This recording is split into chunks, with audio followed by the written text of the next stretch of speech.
Dobre. Môžeme začať.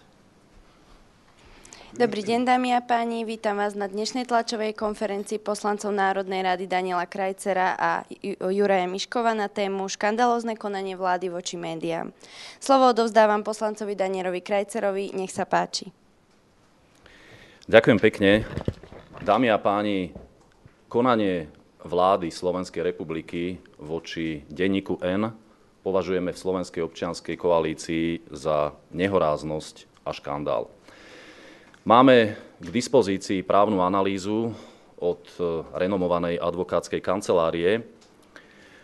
Z tejto analýzy vyplýva, že rozhodnutie vlády porušuje ústavné právo na výkon slobody prejavu a rovnako aj právo na informácie. Zároveň toto konanie je v rozpore so zákazom diskriminácie, takisto podľa Ústavy Slovenskej republiky a je aj v priamom rozpore s paragrafom 3 tlačového zákona, podľa ktorého orgány verejnej moci sú povinné na základe rovnosti poskytovať vydavateľovi periodickej tlače informácie o svojej činnosti, aby ich použil na pravdivé, včasné a všestranné informovanie verejnosti. Chcem zároveň povedať, že takéto konanie vlády považujeme za drzosť.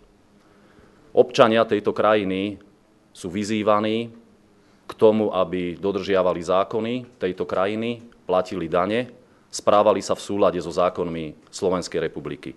Na druhej strane máme tu vládu, ktorá otvorene a v priamom prenose povie, že na ňu dodržiavanie zákonov neplatí. To je naozaj drzosť. Zákony jednoducho platia pre každého a musia platiť aj pre vládu Slovenskej republiky. Preto som sa ako člen výboru pre kultúru a médiá rozhodol aj na základe právnych argumentov, ktoré mám k dispozícii, zvolať mimoriadne rokovanie výboru aj s návrhom, aby sme privzali alebo pozvali aj premiéra Slovenskej republiky Roberta Fica, aby vysvetlil takéto nezákonné konanie vlády Slovenskej republiky. A teraz možno trochu taký osobný postoj. Bol som ministrom kultúry a spolu s Ivetou Radičovou sme presadili zmenu zlého smeráckeho tlačového zákona z roku 2008. Zároveň som pracoval v médiách v období mečiarizmu a pamätám si, keď vláda Vladimíra Mečiara použila rovnaký prístup voči niektorým vybraným médiám. Tento súboj nevyhrala. A nevyhrala ho aj preto, že viaceré médiá sa vtedy zjednotili a prejavili solidaritu. Preto oceňujem, že aj v tomto prípade niektoré médiá zaujali solidárny postoj voči denníku N a som presvedčený, že pokiaľ sa pridajú aj ostatné médiá a nebudú uverejňovať informácie nad rámec agentúrneho spravodajstva, robiť rozhovory, robiť PR články, ukazovať premiéra a členov vlády s obsami a na dovolenkách, tak som presvedčený, že médiá tento súboj prehrať nemôžu. A možno na záver len taká poznámka. Premiér Fico bol za prvej svojej vlády na návšteve u Kadáfiho v Líbii, v jeho stáne v púšti. A vtedajšia vláda vyprodukovala zlý a nedemokratický tlačový zákon. Teraz sa premiér vrátil z Ruska a ja sa obávam, s čím pán predseda vlády príde, keď nebodaj v budúcnosti navštívi Čínu. Ďakujem pekne. Ďakujem. Vážené dámy, vážení páni, toto nie je o denníku N. Toto je o princípoch, na ktorých stojí táto krajina. Konanie vlády prekročilo všetky medze. Vláda svojim správaním rozdeľuje spoločnosť na tých, ktorí môžu a tých, čo nesmú. Toto je do budúcnosti veľmi nebezpečný precedens. Slovenská republika nie je monarchia.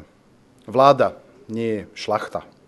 A občania tejto krajiny nie sú poddaní vláde. Vláda destabilizuje demokratické základy a narúša princípy občianskej spoločnosti, s čím my v Slovenskej občianskej koalícii nemôžeme v žiadnom prípade súhlasiť. Ako spomínal kolega poslanec Daniel Krajcer, sloboda slova a právo na informácie sú základnými ústavnými právami a sú garantované priamo v Ústave Slovenskej republiky. Slovenská občianska koalícia bude stáť vždy na strane ústavnosti, vždy na strane zákonnosti a vždy na strane občanov. A vždy, keď to bude potrebné, veľmi ostro, tak ako dnes, vystúpime proti týmto nebezpečným praktikám. Ďakujem veľmi pekne. Nech sa páči, dámy a páni, priestor pre vaše otázky. Oravová teatri, 2 otázky, pán Krajcer. Naznačili ste teda spôsob, ako by ste to chceli riešiť, ak premiér nepríde na výbor, aké ďalšie kroky teda zvažujete. Vy, vaša strana zatiaľ nie ste etablovaní v rámci európskych štruktúr, ale tie strany opozičné, ktoré, dajme tomu, majú to zastúpenie, mali by podľa vás nejakým spôsobom apelovať v rámci Európskeho parlamentu? Ďakujem. Využijeme všetky možnosti, lebo ako povedal Juraj, pre nás dodržiavanie zákonov, ústavy a posilňovanie práv občianskej spoločnosti je mimoriadne dôležité. Sme poslanci, to znamená, že postupujeme v rámci svojich kompetencií. Prvým krokom je zvolanie výboru mimoriadneho a samozrejme uvidíme, ako zareagujú kolegovia, ako zareaguje aj predseda vlády. Každopádne zvážime aj ďalšie kroky. Nech sa páči, ďalšie otázky. Ja by som možno ešte len dodal, nie sme síce etablovaní zatiaľ v európskych štruktúrach, ale veľmi, som povedal, úzko komunikujeme s Alianciou liberálov a demokratov. To je európska frakcia, do ktorej sa budeme hlásiť a pri najbližšej príležitosti budeme rokovať o pristúpení do tejto aliancie. A tým, že máme úzke kontakty s Alianciou liberálov a demokratov, tak ich takisto budeme informovať.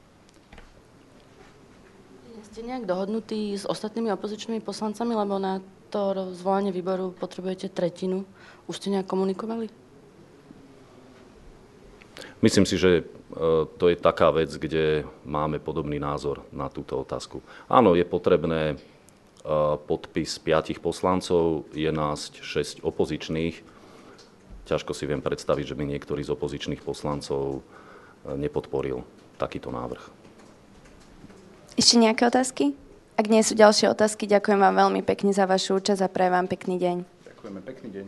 Pekný deň.